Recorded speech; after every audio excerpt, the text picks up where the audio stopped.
Have you ever heard the term promising practice? This is a new phrase that's coming out. Alex actually educated me on the phrase, and we want to educate everybody else. So let's put you in the hot seat, Alex. What Yes. is the definition of a promising practice? Promising practice is a practice that has been done for many years. However, there has not been any research yet. There is proof, subjective proof that it has worked for individuals. And therefore, it can be a cultural practice. It can be within a community practice that it has no evidence, strong base yet, but it's in the works that it's promising, that it's giving promising results, that it is effective to many individuals in their subjective experience. Yeah. So this is like the yin and yang from evidence-based to promising practice, especially because a lot of us are tracking privilege and even Correct. getting something to be evidence-based, like having research behind it or having a university behind it or having some data collection. And so promising practices don't yet have that behind them to have the label of evidence-based, but we are seeing efficacy with clients on an individual basis or certain groups. And so I love this phrase. I love Yes. that there's now a term for what's coming down the pike. That's not part of the evidence-based CBT, DBT, IFS, all those things that are happening. Now, I was debating putting this in this video, but part of this also is like who has the privilege of creating research projects. So a lot of those might have the white majority as part of their research, which doesn't represent all populations. So is promising practice also addressing that need of like diversity in our stuff? What would you have to say about that? I would say it is addressing a lot of diversity. So a lot of the promising practices that are coming up, like you said, a lot of people don't have the finances to produce the research or to conduct the research studies. So therefore, it's very limited. And so if you don't have the resources, you don't have the evidence for it to become evidence-based. And so we start realizing that it's only for those individuals who have the funding and the money to do the research. And the promising practices are for those individuals who have been practicing this for years and have seen the outcomes to be, like you said, effective. There's been some efficacy. And so now that we are moving towards a lot of promising practices in the field, we are starting to notice that a lot of people are adopting it more and more and including it part of their disclosure statement. Hey, on top of the evidence-based practices, I also am engaged in promising practices as here we go. And we go into the details of what are the promising practices that you are including and practicing within. And it's letting the clients know, hey, there is some cultural components to it as well that are showing that it's promising in the outcomes. So in addition to the evidence-based practice, I also do this promising practices that you will be informed of. And if you feel and consent to do it, we can engage in it as well. Right. So that's definitely something to emphasize is like transparency with your clients, getting consent of do they want to do this promising practice or not. How do you feel this is going to go with insurance, which is all about evidence-based? I mean, we work with Medicaid, so we know that whole thing. What are your thoughts, Alex? I think a lot of the insurances, if there's this culturally relevant, culturally competent intervention, that's a conversation that can be had. But I think it's covered because a lot of and if you're in doubt, check it out. If you're in doubt, check it out. If there's culturally competent, if it's culturally relevant, that's part of the multicultural component of it.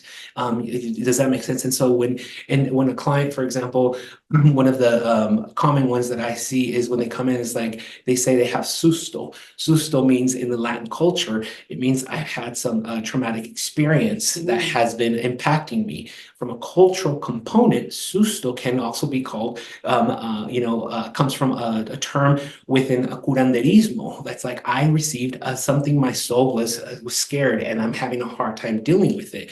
So it can fall underneath, even though susto is not a DSM-5 diagnosis, but it's a culturally relevant term that comes with promising practices for these individuals. We can address it as part of PTSD or an adjustment disorder that's causing distress for the individual based on the promising practice of curanderismo, based on the verbiage that we've used. Does that make sense? And so we're just able to use a different lens in how to work with the client. Right. And so many of us identify as eclectic, which means we are trying to find the right tools or interventions for the client, what's going to best serve them. So I personally love the idea of promising practice because I know there are certain things that work really well that haven't been researched yet. Power of that word yet. You keep hearing us say that. I know narrative therapy for a long time wasn't evidence-based, but narrative is very powerful in therapeutic work for a lot of us. So that's just one example. What would be in the list of promising practices that you want our therapists here on this channel to know about? I think a lot of the somatic experiences that are coming through sound, through polyvagal, when you start hearing, again, you start hearing a lot of the indigenous practices that are culturally relevant as well. When we start, and you guys know that I'm Jungian, so when you start looking at archetypal work that has been traditionally through different cultures, you have archetype, it can be translated through IFS parts work.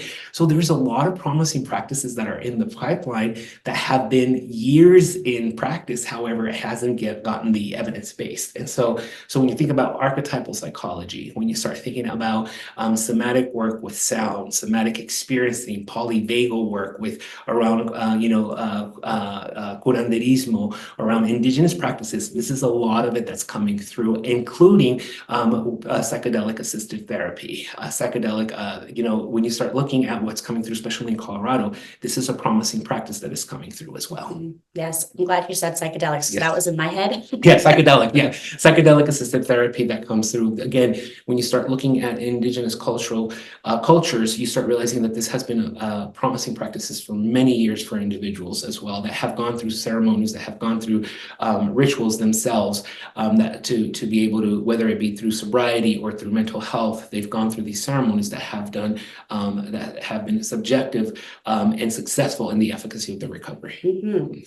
So I think there's an invitation here for folks to experience some of those promising practices. I know that we integrate some of the sound healing as one example into our retreats. Correct. So that's something we want you all to be aware of. But yeah, I would hope a lot of therapists could try on some of these things themselves and be like, oh, that's very powerful. That seems really meaningful and the healing journey of lots of people. So I think that's always an invitation as we talk about promising practices, like get curious, what's out there? Do you want to try it on yourself? Do you want to experience it yourself? And then maybe you embark on that as a professional with your clients.